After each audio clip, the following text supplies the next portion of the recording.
Welcome to Ngobat, ngobrol dong sahabat. Oke guys, episode kali ini adalah sangat spesial. Kenapa? Ini adalah tamu kedua kita dan dia adalah seorang wanita. Yes, kita cewek nih, yang kedua. Dan tentunya beliau ini adalah seorang mantan vice president di sebuah bank swasta dan banting setir menjadi womanpreneur. Siapa dia?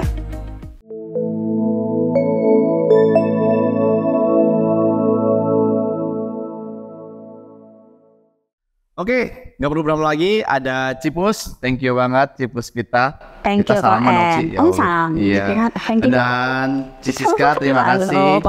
Oke, ini adalah salah satu partner Kohen yang kita bareng-bareng di bisnis Sukor Sekuritas. Kita punya bisnis bareng dan ini adalah tamu kedua wanita. Yes, yang pertama kemarin ya, yang masih single, yang sekarang double, langsung dua teman-teman. Oke. Ci, di sini kita nggak ada filter, semuanya bebas bersuara. Kalau mau jawab, kalau kamu ya udah. Cuman sebelum itu, ini kan saya itu pertama kali partneran sama Cipus dari 2017, terus Ciciska di tahun 2020. Nah, saya mau nanya, kalian kan berkarir dan jabatannya VP dan ini di sebuah bank swasta nih. Kok mau bisnis sendiri dari Cipus tuh? Karena waktu di bank, kita kan di bank ya, lama di bank ya. Total di bank udah 12 tahun ya kayaknya. Jadi ya apa ya, waktu terakhir di bank sih sudah merasa kayak nggak ada challenge saja. Jadi memang mencari new challenge gitu, new challenge gitu. Jadi kayak something yang different kali ya. Karena kan sudah aktivitas yang sama 12 tahun dan kayaknya udah agak stuck dan agak boring ya dengan aktivitinya gitu. Jadi pengen something yang bangun tidur kita langsung kayak aduh pengen apa nih gitu. Pengen ngerasain excitement yang seperti itu. Oke. Kira-kira ya. Kadang-kadang orang maunya santai, nyaman, ini maunya ini. Kalau dari Ciciska, Cik? Kalau saya lebih oldies kayaknya ya, 18 tahun di banking ya. Waduh. Cuman ketahuan lagi dong. Sensor. Kalau jabatan itu kan status ya. Iya. Hanya status aja lah ya. Sebetulnya kan ya pada dasarnya kita hidup itu kan memang kita berdinamika aja lah gitu. Dari yang tadinya belum punya sesuatu menjadi punya sesuatu gitu ya. Oke. Yang which is sebetulnya kalau kita ngomong di perbankan gitu, ya mungkin awalnya kita berada dari situ, kita berangkat dari perbankan gitu. Dan kalau saya sendiri sih saya tidak pernah menyesal ada di situ gitu ya. Kenapa ya? Karena mungkin kita dulu yang nggak tahu apa-apa, kita belajar dari sisi apa sih? Disiplin, ya dong, integrity, ya kan, bertanggung jawab, bekerja dalam tim. Pokoknya segala hal yang kita pengalaman pertama ada di situ. Ya dong. Jadi kalau saya sih merasa bahwa pada saat kita memasuki dunia bisnis, mungkin kita sudah mencontoh dulu nih, mencari tahu dulu kepada orang yang sudah berbisnis duluan sebelumnya. Kita tinggal cari ilmu aja. I see. Gitu. Nah, kalau gue tahu nih, dari Cipus sama Ciciska jabatan terakhirnya sebelumnya banting setir jadi sales lagi nih. Malu sama senior. Apa sih? Terakhir FVP di Citibank. Kalau Ciciska? Saya Citibank juga VP. Waduh. Gila, Selamat. Gila. Saya mau tahu nih, udah enak tuh SVP tuh ya, Vice President ya, di bank itu kan, kalau nggak salah 2-3 layer lagi, direktur, bener gak sih? Ya. Itu kan belum kelar gitu jenjangnya. Belum. Tapi kenapa banting setir tiba-tiba bikin, yuk invest. Untung bukan yuk. Gimana sih coba dari kamu tahu foundernya kok Cinta ya, terus kenapa harus ajak dia sih? Yang lain lah Ci. Ini kandang sendiri loh Citibank Ci. Saya ngajak Hendry ya. Itu Siska dan Amian. Kenapa? Gimana tadi? Kenapa? Keluar, padahal tinggal 2-3 layer lagi udah nyampe direktur. Kenapa harus tiba-tiba bikin yuk invest? Oke. Karena kalau keluar jadi invest, saya langsung jadi direktur. Gak usah 2-3 layer. Ya benar, nggak salah sih. Langsung jadi direktur gitu ya. Mungkin ya karena pengen mencoba sesuatu yang baru dan pengen apa ya, kalau di Mungkin kalau memulai sesuatu sendiri gitu ya dalam lingkup yang kecil dan starter, kita lebih free kan ya, lebih kreatif gitu. Maksudnya kalau kita di perusahaan besar kan apa ya, kreativitas kita tuh kayak terblok gitu. Misalnya kita punya ide nih, misalnya mau closing produk gitu ya, kita punya ide nih, baiknya tuh kayak gini gitu. Tapi itu approval ke manajemennya tuh cukup jauh ya kalau di perusahaan besar. Jadi agak sulit gitu. Sementara kan kalau kita di perusahaan kita yang early starter gitu kan, startup gitu, ya apapun ide kita tuh kita bisa langsung tuangkan, langsung dieksekusi gitu. Mau ide apapun, ya kita nggak tahu ya berhasil apa enggak. Nggak cuman follow doang. Jadi mungkin gitu kali ya. Kalau saya. Kalau Jess ya? Udah enak jadi. Kalau sih mau tinggal ke satu layer lagi. Oke. Sebetulnya kalau kita ngomong itu kan option ya. Option ya. Maksudnya orang pasti punya banyak option, punya beberapa pemikiran yang mungkin nggak tahu ini bakalan jadi terbaik atau enggak pada dalam hidupnya gitu ya. Tapi is it an option yang kita memang bisa ambil bisa enggak gitu. Kalau buat saya optionnya adalah mungkin saya kepengen punya lebih banyak waktu, lebih fleksibel untuk keluarga juga. Gitu. Jadi kan kalau kita kerja sama orang lain kan ketahuan ya waktunya, belum kita meeting, belum kita harus melakukan event-event atau apapun itu yang memang mengharuskan kita untuk pulang malam misalnya gitu. Kalau ini nggak sibuk juga sih ternyata gitu ya. Nggak ada sibuk. Tetap sibuk gitu. Cuman at least kita masih bisa mengatur waktu kita lebih enak lah, lebih fleksibel. Itu sih. Jadi itu option lah kalau saya bilang. Option sih. Masih saya bertanya, ini kan kadang-kadang nih Ci ya, apalagi seorang wanita dan ya kalau 12 sama 18 tahun saya udah punya anak ya Ci. Nah, maksudnya apa yang membuat Cipus sama Cisiska ini, cewek itu kan kadang-kadang udahlah enakan gue sudah nyaman ya kan, udah nikah, pengen suami. Tapi apa yang membuat wanita-wanita ini termotivasi untuk gue kayaknya harus turun gunung dulu nih. Bisa kan dulu. Gantian. Begini ya, kalau kita melakukan bisnis itu sebetulnya memang beberapa pertimbangan lah gitu ya. Sebetulnya plus minus. Butuh modal nekat awalnya. Modal nekat? Ya, betul dong. Kalau nggak nekat, kita nggak akan bisa berani keluar dari zona nyaman. Gitu. Tadi Henry Cohen bilang, dikit lagi nih, pasti naik lagi, bentar lagi gitu kan ya. Maksudnya kita sudah berada di zona yang selama ini kita kayaknya enak aja gitu. Kita nggak keluar pun kita akan happy, kita akan dapat facility gitu ya. Setiap bulan pasti akan dapat transferan juga, aman gitu ya. Tapi ya balik lagi, maksudnya pada saat kita memulai bisnis itu memang diperlukan yang namanya kita modal nekat. Gitu. Karena namanya bisnis itu unlimited ya. Unlimited itu artinya kalau kita mengerjakan sesuatu bisa jadi hasilnya juga follow, bisa kecil, bisa banyak. Kita kerjain kecil ya hasilnya segitu aja. Kita kerjainnya banyak, hasilnya juga banyak. Jadi tergantung dari sisi kita juga kan. Kita mau bikin bisnis kita itu kayak apa. Gitu. Nah kebetulan memang pada saat kita bisnis itu kita memang harus ketemu temen, partner, para income yang sefrekuensi gitu. Jadi kalau kita punya satu pemikiran yang sama, kita punya visi, kita punya mission yang sama, pasti akan enak nalurnya. Saya nggak akan merasa kepaksa pada saat ibu kita ngajak saya, sis, ayo kita begini, ayo kita begitu. Tuh, karena kita punya satu vision yang sama. Gitu. Itu juga penting. Jadi selain kita punya modal nekat, kita punya modal support system. Gitu. Support systemnya harus jelas dulu. Ibu ini mau ajak saya benar apa enggak nih gitu. Benar dong. Tentunya benar. Gitu. Jadi selain kita punya effort ya, satu sisi lagi mau bisnis itu juga butuh yang namanya lucky. Gitu. Kalau saya ketemu Ibu Puspita hari ini, atau laki suami soalnya kan laki Oke gitu. Jadi kalau ketemunya sama orang yang udah cocok gitu ya kita akan maju sama-sama. Gitu. Banget emang beda kalau senioritas itu pengalamannya banyak. Kalau Cici gitu. Kenapa mau keluar dari zona nyaman ya? Maksudnya mungkin kayak motivasinya. Iya, kenapa nggak di rumah aja gitu ya? Ini ya. Oke. Kenapa nggak di rumah ya? Sambil minum boleh kok. Ya mungkin karena itu ya itu pilihan aja kali. Jadi kalau kita kan sebagai ibu rumah tangga, mau milih apa nih? Mau milih jadi ibu rumah tangga, half ibu rumah tangga, atau ya intinya, woman forever full jadi itu. Nah kalau kita sih bisa dibilang ini kita nggak full juga ya gitu. Kalau saya sih anak-anak kan masih kecil, jadi bisa dikatakan saya masih di half gitu.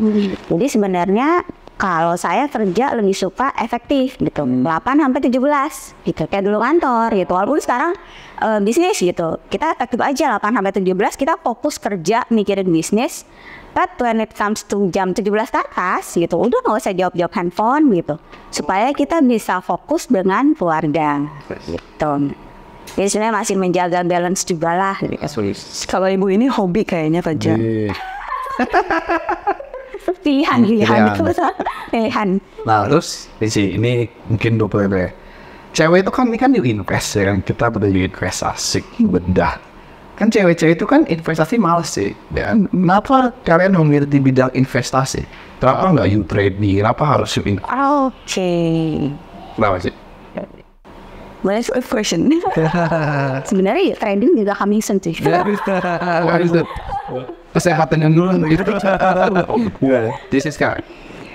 Oke, gini ya, waktu kita berkecimpung di dunia investasi gitu ya. Dulu waktu awal kita di banking gitu, niatnya adalah apa sih sebetulnya? Mengedukasi ya. Mengedukasi masyarakat mulai dari investasi apapun gitu, ya kan. Tapi kan memang untuk di perbankan terbatas, hanya yang dipunyai oleh bank aja gitu. Jadi ya kita diminta untuk menjual produk seperti apa yang di bank minta, ya kita lakukan itu. Nah, basically kan yang namanya investasi itu banyak sekali gitu, ya kan. Jadi sebetulnya kita menempatkan diri kita itu sebagai wealth management services sih, gitu. Jadi nggak cuma investasi doang gitu ya, tapi investasi ini banyak banyak elemennya, gitu. Nggak cuma investasi loh, investasi pun harus ada yang proteksi. Iya dong. Kalau investasi aja cari cuan terus nih, tapi nggak ada proteksinya juga. What for, gitu kan. Jadi kita mengemas dalam bentuk wealth management. Nah, kenapa kok kita berkecimpung di sana gitu ya? Karena memang dari dulu kita sudah terbiasa untuk melakukan itu. Kita juga disertifikasi. Gitu. Ya sebetulnya ini hanya melanjutkan perjuangan kita selama kita ada di bank aja sih. Iya gitu. Cuman bedanya sekalian kita melalui non bank dan mungkin banyak sekali hal-hal yang kita masih bisa dapatkan produk-produk yang di luar bank juga. Gitu. Makanya nggak cuman khusus kayak yuk trading gitu atau yuk protect gitu ya. Tapi kita benar-benar jadi yuk invest. Kita tuh mengajak untuk masyarakat ini untuk bisa sedikit banyak dapat edukasi mengenai investasi lah. Kayak sih. Boleh ya, mikir kata-kata kintaran sisa itu. Udah terjawab semua. Setiapnya mesti beda-beda. Kenapa nggak yuk training gitu ya? Ya sebenarnya ya kalau yuk invest itu tagline kita kan wealth management service gitu. Jadi sebenarnya yang kita lakukan itu lebih general dan keseluruhan mungkin ya. Karena kan wealth services. Jadi kalau kita punya wealth itu diputnya di mana aja sih gitu. Which is sebenarnya yang bagian trading itu ada juga di kita. Karena kan masuk juga ke portfolio investment kan gitu. Cuman mungkin short term aja, lebih short term kali. Kalau trading lebih short term. Sementara kalau kita goal kita lebih ke long term sebenarnya. Gitu. Jadi punya wealth mau diput di mana gitu. Dan itu kan ada shifting juga kan, menyesuaikan dengan kondisi market kan gitu, market global dan market dalam negeri gitu. Nanti pada saat misalnya kayak sekarang nih kondisinya kan suku bunga lagi suku bunga US ini lagi kan udah naik banyak kemarin. Nah terus kan mau turun kan sekarang suku bunga US. Nah itu di kondisi seperti itu sebenarnya investasi apa sih yang akan lebih suitable dan memaksimalkan profitnya klien gitu. Betul kali ya. Cukup jawab nih.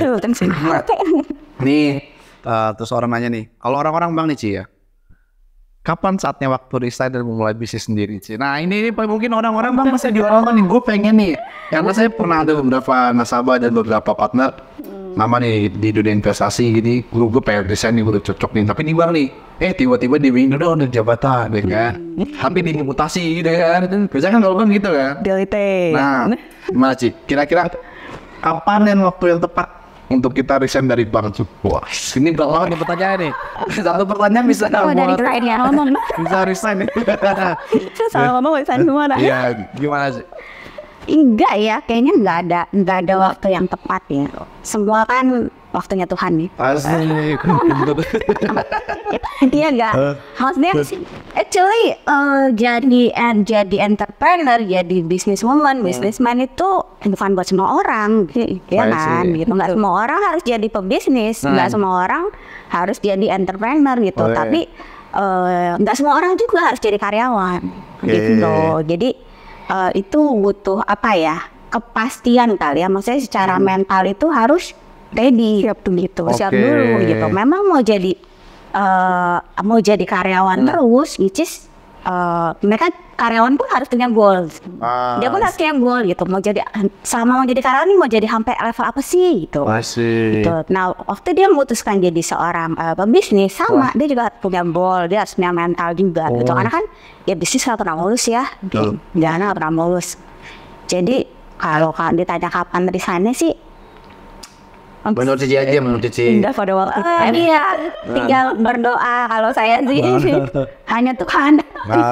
Tapi actually gitu, basicnya mungkin nggak buat semua orang lah. Iya, betul. Sampai sekarang suami saya pun masih karyawan. Puji Tuhan. Justru sini yang lebih dahsyat loh. Amin. Tapi kalau suami dahsyat juga nggak apa-apa sih. Cici kecil gimana sih? Sama ya, saya bilang sih memang sama mulu kan option. Kan maksudnya kalau Cici Cici kan lebih lama deh take decision kan. Ya. Beda 6 tahun loh Cici baru mulai resign kan. Iya. Oke. Kita itu banyak sekali ketemu teman yang bahkan menanyakan hal ini sebelumnya sama kita juga ya gitu. Dan kadang-kadang kita assess memang nggak semua teman-teman kita itu harus resign actually. Gitu. Jadi kita melihat nih, kita assess gitu kan. Memang kebutuhannya masing-masing orang kan berbeda ya. Saya bilang kan option gitu ya. Option itu dia mengambil option ini kan harus ada risknya. Ya dong, dia kan harus mengukur dong resikonya dia seberapa banyak gitu loh. Gitu. Jadi kalau antara risk sama rewardnya itu tidak seimbang, jangan. Gitu. Jadi benar-benar harus matang dulu. Seperti tadi Bu Pus bilang, ya siap nggak mentally gitu kan, dan siap nggak kalau bisnis ini ternyata nggak sesuai dengan ekspektasinya dia. Nggak semua bisnis itu kan mulus ya kan. Kadang-kadang dia seperti grafik saham gitu, naik gitu ya. At the end of the day rebound sih maunya gitu kan. Cuman ya kondisinya memang seperti itu. Jadi kadang-kadang kita ketemu sama orang lain pun, bahkan kita suggest dia kalau bisa yang jangan keluar aja dulu gitu.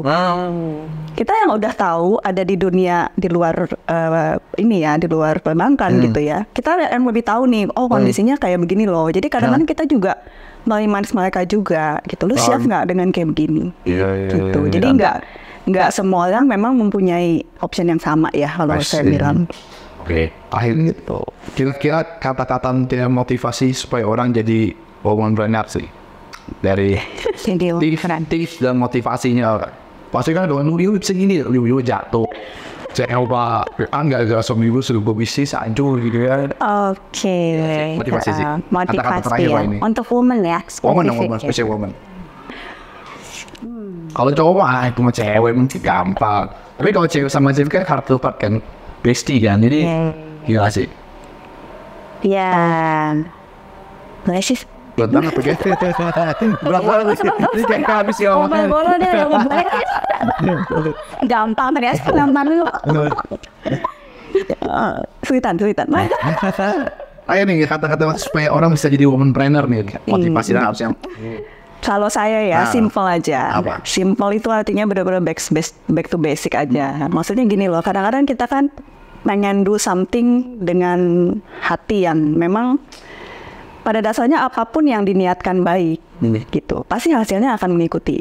Gitu. Jadi kadang-kadang ada orang yang pengen bisnis, dia nggak lihat kesulitannya dia ada effortnya, tapi orang lihatnya tuh kalau bisnis pasti berhasil. Ekspektasi dia pasti sudah tinggi dulu dong. Jadi begitu dia nggak mencapai keberhasilan itu, dia akan kena mental, dia akan down, dia akan agak susah untuk comeback gitu loh. Jadi kita harus tahu dulu bahwa kita mulai dengan apa gitu. Kalau memang kita mau mulai sesuatu dengan niat yang baik, artinya membantu orang lain, ya kan, mengedukasi orang itu kan artinya memberikan sesuatu impact kepada orang dong. Gitu. Ya secara finansialis, secara apapun itu gitu kan ya. Tapi dengan niat baik itu pasti akan ada impact yang baik.